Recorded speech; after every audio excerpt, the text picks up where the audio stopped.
This is the machine rear delt row.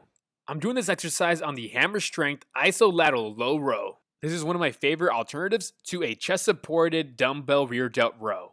If you don't have this machine at your gym, you could use a similar machine intended for the back, wherever when you are pulling, that elbow and that hand is coming up higher. You're going to want to set up that seat at a height so whenever you are pulling back, that arm is going backwards at a 45-degree angle.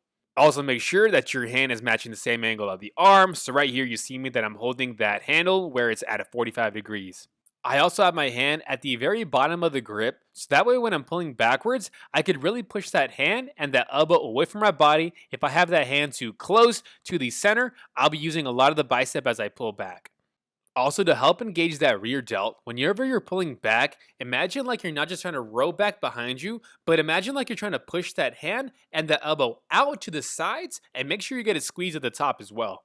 And same thing on that way forward. Don't just let your arm travel back down. Still, as you're going down, pushing that palm and that elbow out to the side like you're trying to elbow somewhat alongside you. This is going to help you improve your mind muscle connection of the rear delt as well as keep tension on that muscle as well. I'm also going to want to be at a 30 to 45 degree angle with that torso.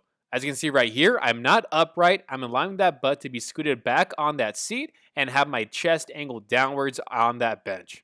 If this is your first time working the rear delt or doing this exercise, I recommend doing it one arm at a time. Once you got the hang of it, feel free to do both arms at the same time. I'm also not trying to row all the way back behind my body. I'm trying to isolate the rear delts as best as I can, so when I'm pulling backwards, I'm only going to where that arm is going slightly behind my torso.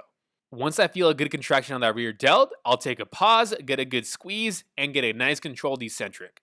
Avoid shrugging up the shoulders and the neck as you pull backwards, so as you are rowing, imagine like you're trying to slightly push that elbow down to the ground a little bit.